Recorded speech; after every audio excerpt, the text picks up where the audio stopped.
Hello everybody, मैं doctor श्रद्धेय कटियार और आज के जो वीडियोस होंगे वो जनरली आज मिथ बस्ट करेंगे हम लोग। जो बहुत सारे हेल्थ जो हमारा डिपार्टमेंट है उसमें बहुत सारे मिथ्स फैले हुए हैं, स्पेशली थ्रू सोशल मीडिया। तो पहला मिथ है कि माइक्रोवेव ओवन से कैंसर होने के चांसेस होते हैं या माइक्रोवेव ओवन हमारे लिए सही नहीं है ह्यूमन रेस के लिए। और दूसरा मिथ है कि टेफ्लॉन कोटेड जो यूटेंसिल्स हैं वो हमारे लिए ठीक नहीं होते हैं। तो जो पहला है कि माइक्रोवेव ओवन से हमें कोई प्रॉब्लम होती है, तो माइक्रोवेव अगर जिसने भी बेसिक फिजिक्स पढ़ी है वो समझ जाएगा। माइक्रोवेव एक्चुअली एक टाइप की वेव्स होती हैं, जैसे लाइट वेव्स है। तो जो लाइट वेव्स है वो हमें दिखती है, बट माइक्रोवेव्स जो है ना वो हमारी आंखें, ह्यूमन आइज़ नहीं देख सकती है। तो जैसे आपको लाइट वेव्स में आपने पढ़ा होगा 6, 7, 8 क्लास में कि स्पेक्ट्रम होता है लाइट का, उसमें 7 कलर्स होते हैं और उसका एक फार्मूला था विबग्योर, VIBGOUR। तो V फॉर वायलेट कलर और purple colour and the last R means the red colour. तो जैसे ही हम V के नीचे जाते हैं, तो जब वायलेट के नीचे जाएंगे तो आएगा अल्ट्रा वायलेट रेज। तो अल्ट्रा वायलेट रेज स्पेक्ट्रम में किधर साइड होंगी? Below the violet spectrum. और जो इधर साइड है राइट साइड, उसमें ऊपर होगा रेड स्पेक्ट्रम, जो रेड लाइट होगी उसके ऊपर होगा इंफ्रारेड। तो जैसे ही हम राइट साइड में बढ़ते जाते हैं इलेक्ट्रोमैग्नेटिक स्पेक्ट्रम के, वो जो वेव्स हैं उनकी एनर्जी कम होती जाती है, फ्रीक्वेंसी भी कम होती जाती है, बट वेवलेंथ बढ़ती जाती है। तो अगर कोई वेव जिसमें बहुत हाई एनर्जी है वो ही हमारे लिए प्रॉब्लम कर सकती है। प्रॉब्लम कैसे कर सकती है? हमारे DNA में चेंजेस कर सकती है। तो जैसे अल्ट्रा वायलेट है, इधर की जो रेज होंगी उसमें एनर्जी ज़्यादा होगी और जितना हम लेफ्ट होते चले जाएंगे एनर्जी ज़्यादा होगी। तो इसमें क्या कि इसमें एक्सरेज आ जाती है, तो एक्सरे हम लोग करवाते हैं। तो अगर बार बार एक्सपोजर होगा एक्सरे से तो फिर कैंसर जैसी चीज़ें होने का चांसेस रहता है। जैसे CT स्कैन में बहुत ज़्यादा हाई रिस्क होता है क्योंकि बहुत ज़्यादा पावर की एक्सरेज वहाँ पे यूज करी जाती है।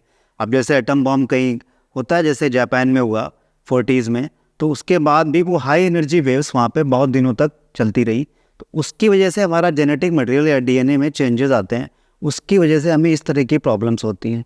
लेकिन जब हम स्पेक्ट्रम में राइट साइड जाते हैं, यानी कि एबव रेड, तो इंफ्रारेड और उसके बाद, तो ये जो पूरी वेव्स हैं, जैसे इसमें रेडियो वेव्स भी आती है जो हम मोबाइल में भी यूज करते हैं, और रेडियो फ्रिक्वेंसी में जो पुराने जो रेडियो आते हैं तो उनमें भी ये यूज करते थे, टेलीविज़न में भी ये यूज होती हैं। तो और इसमें माइक्रोवेव में भी यही वेव्स यूज होती हैं। तो ये जो वेव्स हैं ये बहुत लो एनर्जी होती हैं। तो हमें ऐसा लगेगा ये तो पानी को तो खाने को ही गर्म कर देती हैं, तो लो एनर्जी कैसी है? एक्चुअली में ये गर्म डायरेक्टली नहीं करती, इनकी एनर्जी की वजह से गर्म कोई हमारा खाना गर्म नहीं होता है। ये गर्म होता है, इसकी जो वेव्स हैं ये वाटर मॉलिक्यूल को ऑसिलेट करती हैं। ऑसिलेट का मतलब है उनमें कंपन पैदा होता है वाटर मॉलिक्यूल में, उस कंपन की वजह से वो हीट जनरेट होती है। तो जिस भी खाने में पानी होगा केवल वो ही हीट करेगा जब हम माइक्रोवेव उसमें डालेंगे। तो जनरली माइक्रोवेव का एक नुकसान मैं मान सकता हूँ कि माइक्रोवेव क्या करता है, आपके खाने में मॉइस्चर को कम कर देगा, ह्यूमिडिटी को कम कर देगा। उसकी वजह से क्या होगा कि उसका जो टेस्ट है वो थोड़ा कम हो जाएगा।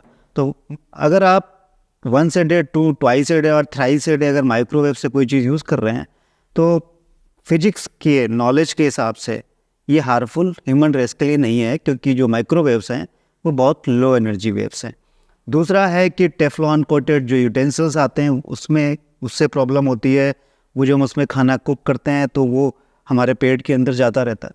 तो जो टेफ्लॉन कोटिंग होती है उसका केमिकल नाम है PTFE, पॉलीटेट्राफ्लोरोएथाइलिन। ये बहुत ही हार्ड सब्सटेंस होता है, जनरली नॉर्मल हीट टेम्परेचर पे ये स्टेबल होता है। तो अब इसके साथ अगर ये प्रॉब्लम होती कि ये अंदर ये जा रहा है और ये कुछ केमिकल रिएक्शन करेगा, तो ऐसा नहीं हो सकता, क्योंकि बहुत सारे इम्प्लांट सर्जरी में और स्किन में और इवन जैसे कि वोकल कॉर्ड्स जो रिपेयर होते हैं वो जनरली टेफ्लॉन के ही बने होते हैं।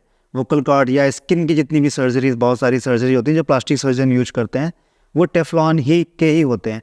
बहुत सारे जॉइंट्स के जो इम्प्लांट्स आते हैं वो भी टेफ्लॉन के होते हैं। अब आप खुद सोचो कि ये जो टेफ्लॉन है आपकी बॉडी के अंदर डाला गया है एज ए इम्प्लांट, तो ये आपके बॉडी के अंदर 20 साल, 30 साल, 40 साल की रहेगा तो वो कोई प्रॉब्लम नहीं कर रहा है ना। तो फिर यूटेंसिल्स में कैसे प्रॉब्लम कर सकता है? तो यूटेंसिल्स में आपको क्या देखना है कि हाई क्वालिटी का यूटेंसिल्स लो, और ऐसे यूटेंसिल्स लो अगर उसमें पॉलिश उसकी जा रही है पहले दिन से या पहले महीने से, तो उसको आपको रिप्लेस कर देना है। उसको ये देखना है कि उसकी पॉलिश जल्दी से नहीं जानी चाहिए। पॉलिश का मीन्स जो टेफ्लॉन की कोटिंग है वो हटनी नहीं चाहिए वहाँ से। तो उसे बहुत ज़्यादा स्टील के स्क्रबर वगैरह यूज मत करो, तो वो बहुत ज़्यादा स्टेबल रहती है।